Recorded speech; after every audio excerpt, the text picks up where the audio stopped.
Guruve Gaura Chanjaya Radhikaya Tadale Krishnaya Krishna Bhaktaya Tad Bhaktaya Namo Namaha Vanchakalpatrubhyascha Kripa Sindhu Bhaivacha Patitanam Pavanebhyo Vaishnavebhyo Namo Namaha Jai Shri Krishna Chaitanya Prabhu Nityananda Shri Advaita Gadadhara Shivasadi Gaura Bhaktavinda Hare Krishna, Krishna Krishna, Hare Hare, Hare Rama, Rama Rama, Hare Hare.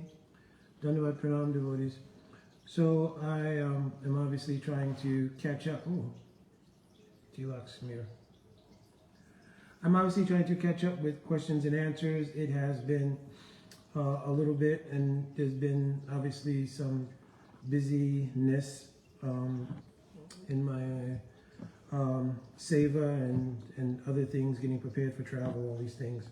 So I'm trying to select out questions that had some sense of urgency to them, or that I felt that I've needed to give some response to, and again to put into the public forum so that other devotees can chime in as well and to help elucidate points to help us all to grow in our sadhana. So the question that came in was from a group that's written another question. This is like a whole group of devotees, and I guess they get together and put questions together and they send them in. I got this one by messenger. A lot of times they've been sending them by email, and because I hadn't checked the email, I'm very glad they took the initiative to send it by messenger, because I was able to see it. So the gist of the question, again, there were several questions. I'm picking out the section about asking questions and about the real meaning of Guru Sadhu Sastra, as opposed to having faith in Guru's statements. That was the gist of like a question, that if one has faith in the statements of Guru, what is then the need for Guru Sadhu Sastra? Because everything that would be said in Guru Sadhu Sastra is also said by Guru. So why can't we just take the word of Guru and not have to vet by Guru Sadhu Sastra? Second question was about the nature of asking questions. They expressed that sometimes there's a little bit of intimidation or shyness around asking questions, because the questions may not be directly on the topic at hand, or in a mixed audience, meaning different levels of practitioners, the question may not be appropriate. So dealing with first the vetting by Guru, Sadhu and Sastra. So among the many statements by all of our acharyas has been that one should use the vetting process of Guru Sadhu Sastra. So it is not a dichotomy between whether I'm accepting the statements of Guru versus whether we're illuminating them, elucidating them in our consciousness, or vetting a statement we couldn't understand and reconciling something we couldn't understand by Guru, Sadhu and Sastra. Our Guru Vargas have given this method because there is sometimes a necessity for clarity. And for instance, if your Guru Pada Padma may have told one statement to yourself, maybe told in a different way, or even a different statement to another Vaishnava or to another God brother or God sister, then sometimes you need reconciliation. So here I'm going to kind of bring in the idea of relevant inquiry as well. If your Guru Pada Padma is still present, has not entered Samadhi, then obviously the first means of reconciliation would be to go and to directly ask Shri Guru, oh Shri Gurudev, you've mentioned this statement, and I've had some confusion, or I've had some not clarity about that statement. I'm trying to get clarification. So Gurudev may directly give answers. He may give the same answer given before. She may give the same answer given before, and may tell you to research it, look it up, go to this source or that source to understand it more clearly, right? So in that event, you're getting the direct instruction from Gurudev to go to Guru Sadhu and Sastra. But even if that's not the case, there is a standing order of our Guru Vargas that Guru Sadhu Sastra is a vetting process. And here, vetting doesn't mean that I have a doubt in the word of my Gurudev. It is the lacking on our part that we may not have digested, understood, something that was said by Guru Padma. Understand? And if Guru Padma has entered into Samadhi, all the more the need for Guru Sadhu and Sastra, because now we cannot go directly and, of course, internally, according to your maturation, so many things may happen, but externally, we cannot go and make that relevant inquiry to get clarification. So now, the vetting process of Guru Sadhu Sastra becomes paramount, because now we know that our Guru Vargas will not say something that is not in line with Guru Sadhu Sastra.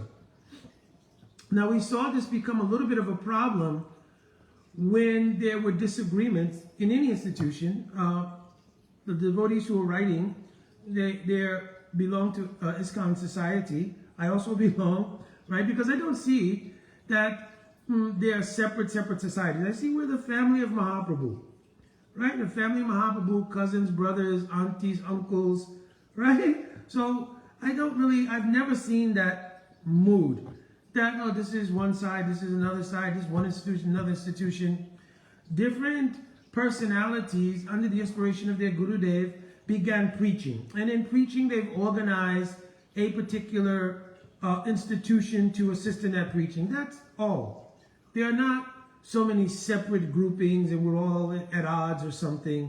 That's just a energy of Kali creating a perception like that, so that there's not a sense of harmony, unity, or the ability to mutually share and grow together. So we should dismiss the idea that institutions are elements of division, and we should see that institutions are in fact variations of the inspiration coming from our Guru Vargas to spread the mission of Mahaprabhu.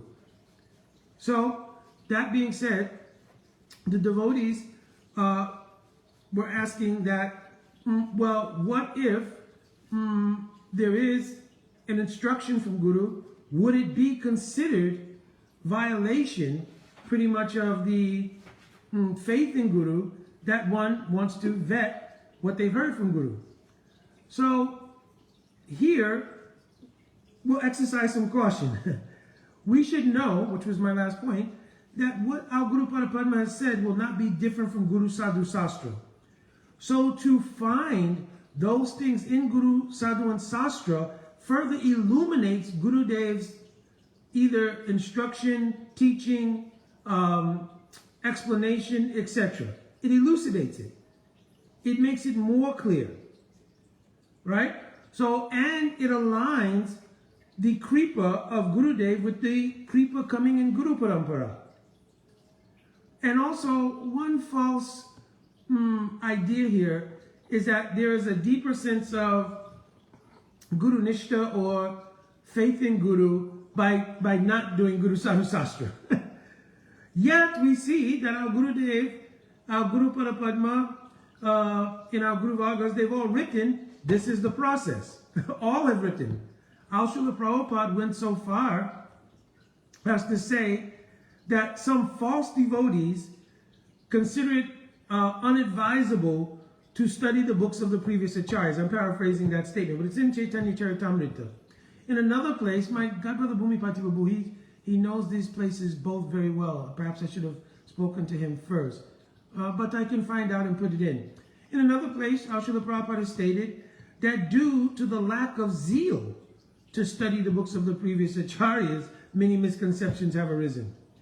So our Guru Vargas have all given much credence and much blood, sweat, and tears in even translating and manifesting the books of the previous acharyas in different languages just for that purpose.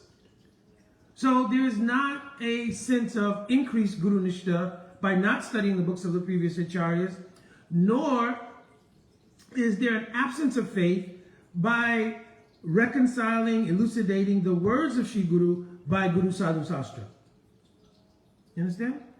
Also, sometimes there's an idea that I've heard. This was many years ago. This was, I don't know if I was in LA Temple at that time or something. Anyway, I heard a discussion between two devotees, and it was along these lines about this, because, you know, at that time, many of the books were being translated there, and there were, I guess, excellent devotees under the guidance of Srila Prabhupada translating. And so there was some discussion about whether the thrust or gist of their understanding was coming from what they were reading to translate or from our Srila Prabhupada, right? And it wasn't a discussion with the persons involved, right? But it was a discussion among another group of devotees. Now, I was, you know, relatively young devotee at that time. I was just listening. And the discussion came up that, well, that's why it's a dangerous savor. That was it's such a dangerous savor because they may take things that are written there that our Srila Prabhupada has not said. But if they're working under the auspices of Srila Prabhupada and they're making continual inquiry from Srila Prabhupada, then chances of that happening should be slim to none, right? Of course, if anybody independently is looking at Sastra outside the purview of Guru Sadhu Sastra, that's a different thing. Outside the purview of the guidance of Sri Guru, that is a different subject altogether. So, my point here being that it should not feel a lack of faith in Guru that one also enhances their understanding from Guru Sadhu Sastra. Gurudev is very pleased with that. Gurudev is very pleased. Oh, so you've seen the writing of Sri Rupa Goswami Pad. You've seen the writing of Sri Jiva Goswami Pad. Or Sri Vishwanath Chakravarti Thakur Pad, Baladev Vijayabhushan, etc. Oh, so you've heard. Now what you've understood. If your Gurudev is present, this discussion can go on. He can clarify even more. Yeah, so in here he's mentioning this or that. You understand? So the idea of being reluctant or negligent, our Srila Prabhupada has said, in taking zeal to study the books of the previous acharyas, to be in line with the order of Guru, one should do that.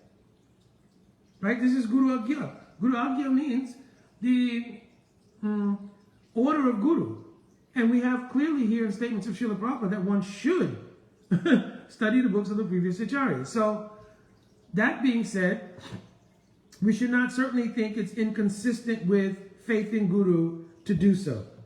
Nor should we think it is a kind of unique faith or more mature faith not to do it in the idea that, yes, what my Gurudev told is simply complete and I don't need to do that.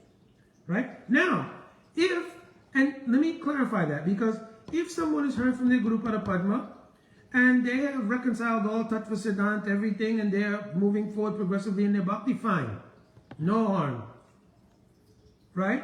But my point here being, don't declare that as a kind of unique faith or Nishta in Guru, and that others who don't follow that particular path, they have a lack of faith in Guru or something like that. So, we should see in that ideal that either way, the importance of Guru Sadhu Sastra has been mentioned by all of our Guru Varga, so therefore it's an important thing. As far as asking questions is concerned, the devotees wrote about shyness of asking certain questions in an audience of mixed level devotees. So here, that I think you can,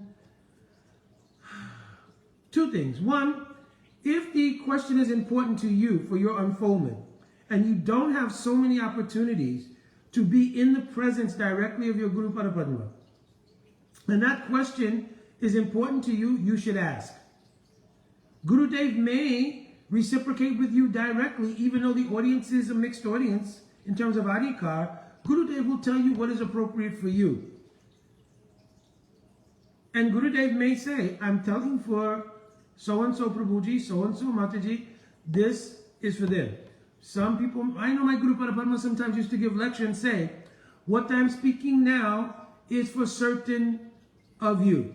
Some of you may not understand. You should put it in your file and as your adhikar develops, it will become clear. My Gurudev used to say many times like that.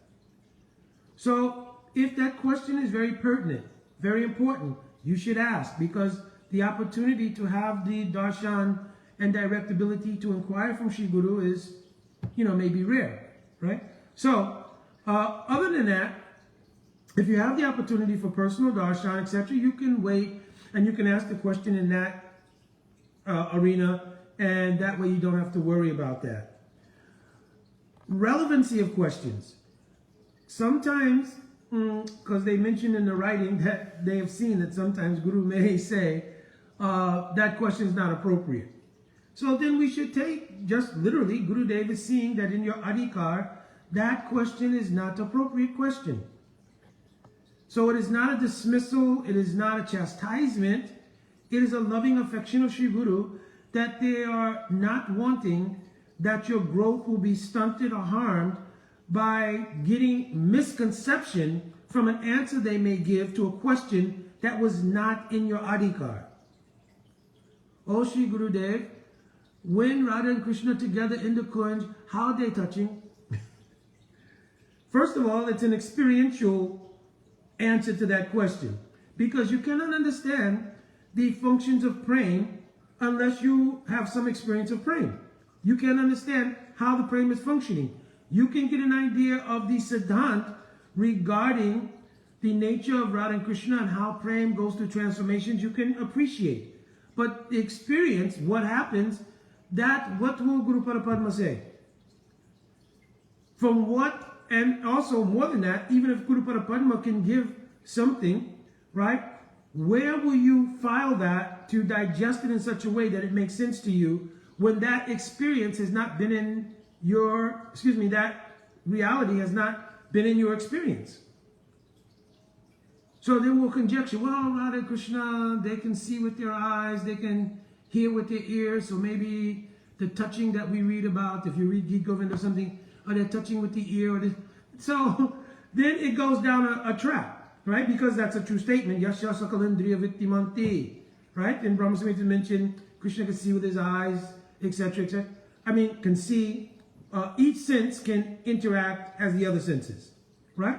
So that statement is true. But if you try to then contextually put it into answering this question, it could turn into a great deal of conjecture. Better to understand that that is something that will become a realization in adhikar when that level is reached. On the other hand, right, I'm giving the opposite end of the spectrum. Sometimes it's that if someone is doing the function, and this is where the lack of Guru Abhiman is very important. Anyone ask a question, oh Gurudev, I've read such and such and such and such. Gurudev, if they are not yet reached their own perfection, but they are doing the function of Guru. Because I mentioned before in one tape on Guru Tattva, that in the absence of any sane Pati Bhakta, who may be fully realized devotee, right? And then everybody can go there. Even those who've been performing the function of giving initiations, they will take their disciples also go, and everybody will be nourished. So in the absence of Guru Abhiman, this is very much the way to go. But sometimes if there's Guru Abhiman, Gurudev will either dismiss your question because they can't answer, and that's problematic, or they will try to give also some conjectured answer. So none of those things are auspicious. So that is, I'm speaking in such a way that it should be understood that those persons, if they're performing the function of Guru, but you have not become fully realized or fully siddha yet, but Sastra Yukti Suni Punya Jurishara Yandra, Uttamarikari Se Taraya Sansara, I told Rupa Goswami is written that if a person has developed Sastra Yukti Suni Punya, they have developed firm faith on the basis of understanding Sastra and the logic of Sastra, they can also help deliver others from the cycle of samsara because they have uttamadhikar and eligibility of the practice of sadhana bhakti. You understand? If they have no Guru Abhiman and no pride, then they will not obfuscate the purity of the appearance of sane bhakti or high class of realized devotees when they are available. You understand? And the honesty will also be there. Oh, I have not seen or read here. I can research and find for you. I will ask any senior person. And honesty. You understand? Not attachment to the idea that I should know everything. Right? I don't know. I'll ask to any senior God brother, God sister, or senior Vaishnava this question, or we'll go together and both get answered. So this is the way that should be done. But it should not make you shy to ask the question. Because, also, let me give a caveat here. That relevant inquiry also means not just what's within your adhikar, but also sometimes a kind of need to be seen energy may come in the course of being in the presence of Sri Gurudev. So I will find something to say so that I'll get noticed. Right? So we should try to avoid. Many times in the presence of my Guru Pada Padma, I didn't want to just raise any question. First of all, many times by listening closely to Srila Gurudev's answers to other questions, the answer would come naturally. Right? Also, if I've already kind of understood the answer, to simply ask the question so that I can acknowledge that I know the answer is another form of trying to enjoy the presence of Sri Gurudev. If Sri Gurudev will ask a question to you, oh Prabhu, oh Didi, oh Mataji, what is the meaning of this? That time, what has come into your patra from Sri Gurudev, then you can offer back to the lotus feet of Srila Gurudev. But not to be too excited to generate a question that now you can come up and you can start giving answers to. Because it's simply another way of trying to enjoy Sri Guru. But if there's a genuine question, adhikar appropriate, then you should by all means ask, because that way the adhikar grows. You understand? Also, you should, as we mentioned earlier, utilize your time to study from what Sri Guru Pada Padma has told. He's not speaking not from Guru Sadhu Sastra. You should use your time also in Swadhyay. Swadhyay means your self-study. And you should look in the writings of Guru, Sadhu and Sastra. And then many times, I know my experience, many times by study, then I'll hear Gurudev say it in a lecture or repeat it, and it just illuminates everything that much more. Something Gurudev has said in the past, and then I'll see it in the writings of the Acharyas, right? I'm telling one story. Once, I had heard Guru Pada Padma mention that the nature of the color of Braj, the green color of Braj, is the combination of the Sham Varna and the Gora Varna of Radhika combining. When you put blue and gold together, it creates green. And Gurudev said that. But I could not remember where he said it, what place it was, what lecture, right? Because we were doing a Harikatha. And so anytime I would do Harikatha, I wanted to speak something of this, but I could not confirm or remember exactly when Gurudev had said it, and I never want to say anything that I've not directly heard from Sri Guru or directly read from the Acharyas. Right? So I always was shy. I wanted to say this katha, but couldn't. We were at a home program once of one godbrother, and some other godbrothers had just returned from India. And one godbrother, actually like God Uncle, he's a disciple of Srila Prabhupada, he was speaking, said, oh, I heard the most amazing thing from Srila Gurudev while we were in Braj on Parikram this time. Gurudev told, and he told that exact thing. So now I felt so much comfort in my heart that I could repeat it if I'm doing Harikatha. Then I was reading the commentary of the Acharyas, right? And in one of the commentaries that was mentioned, I think it's in the description of Vrindavan, it may be mentioned there in one commentary, right? So then I tried to either write it down or take a picture of it or something. I forgot what I did, but I put it in my notes, and then I couldn't find it, right? But at least I've seen in the commentary, directly heard myself, and then had a reaffirmation from a godbrother who heard Srila Gurudev repeat it. You understand? So like this, if there's honesty, then Sri Guru will not say something. One of my godbrothers is so learned godbrother. And I've heard him directly say, okay, I will check that and I will get back to you. And I have so much regard for this godbrother because he's so sastravid, also very rasik, right? Very humble, everything. But he told once, I think he was given Harikata in Miami, and one sannyasi asked the question, he told, listen, I think like this, I remember something like this, but I'm not sure. But I will research it and get back to you, because, and I'm paraphrasing, because he said, believe, if I tell you something, I've seen it in Sastra. So, you know, that's why sometime I have a question, also I will ask to him. Right? Because very honest, very true, very down to earth. Right? And also always hearing from high class of Vaishnavas. Right? So I've also heard from high class of Vaishnavas via his Kripa, right? Because he brings these Vaishnavas into the purview of everyone. He records them and everything else. So very, very sweet, you know. So I have very great affection for him, actually. So anyway, but the point being, yes, if you have genuine, relevant inquiry, then you can ask to your Guru Padma. And if Guru Padma says, this is not in your adhikar, then do not be offended or, oh, I'm hurt or pained, because that means Gurudev is taking your welfare at heart. If he will explain something or she will explain something and you miscalculate it, then you could corrupt your further understanding of that thing and it will create some problems in the future. Right? Bhaktivinoda Thakur Bhajan Hasyato Arikarana Labhyate Sridha Bhave. Right? In this shlok he's saying, if you don't have praparika, viparya will take. Viparya means corruption will take place in your understanding. Right? So we don't want that. We want our understanding should grow in genuine increments. Right? And then any epiphany will come in the heart genuinely. And in that way, we can substantively step one step to another and be very comfortable in our understanding and so forth. Understand? Last thing is, I'm paraphrasing again because now I can't remember directly what they wrote.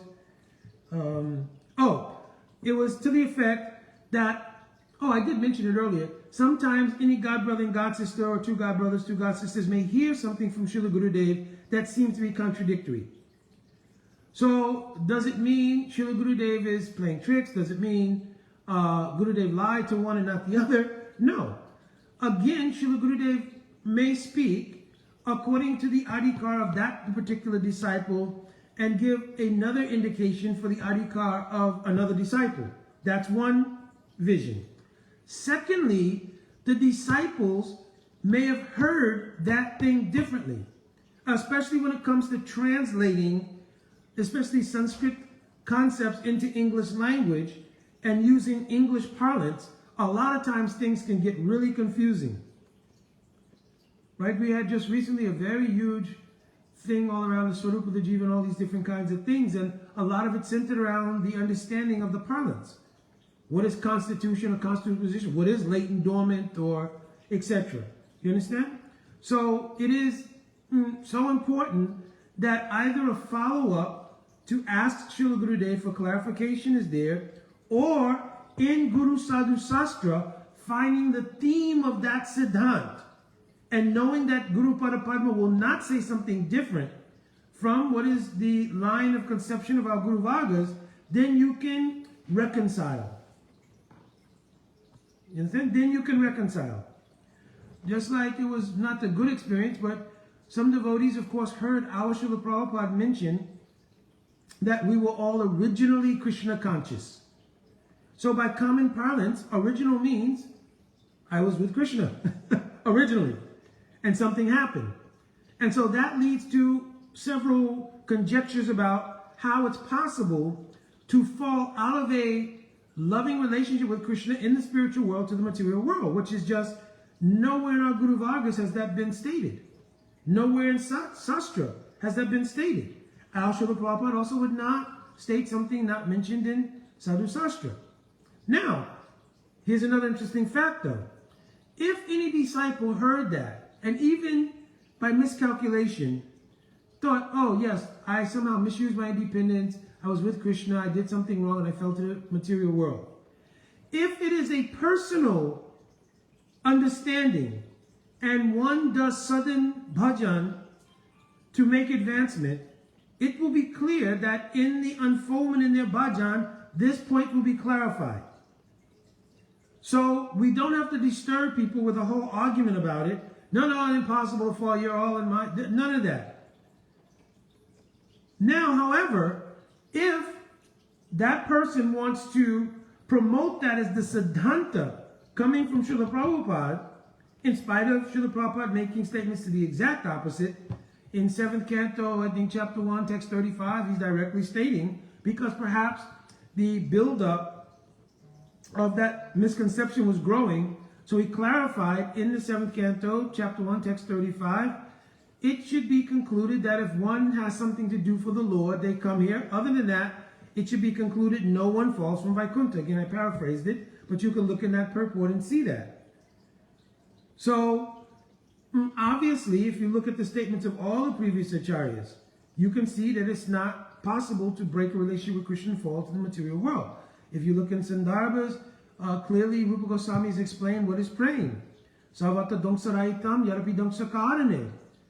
That praying cannot be broken under any circumstances. Even Yad Api Dongsakarane. It won't be broken even if there was a cause for it to break. Yad Bhava Bandhano, it makes it stronger. So causes that would break a relationship in the spiritual paradigm strengthen it. You understand? So there's no possibility of a relationship with Krishna being broken once it is established. You understand? But by hearing the word original, it gives rise to an idea. Somehow it was originally with Krishna. But here, it's an ontological statement. So let me make it clear. It is an ontological statement to point out the constitutional nature of the jiva's relationship with Krishna. Dasa bhuti harieva nanyasheva karachana. This is written in Padma Puran and quoted also in Premera Ratnavali of Govind Sri Baladevi Jabhushan. The jiva is dasa bhuti harieva, certainly the servant of Krishna, and cannot be something else. So by constitution, we are like that. Therefore, the statement that we are all originally Krishna conscious refers to the point that in our actual nature, originally, this is our makeup. You understand? Now, we have never experienced our original makeup because our conditioning is from anadika. Anadiya vidya yuktasya purusha shavedatmana. Right? From time without any beginning, the jiva has been yukta to avidya, connected to avidya or ignorance from time without any beginning. But, Jiva Goswami Pada said, the word anadi means something that has no beginning, but it does have an end.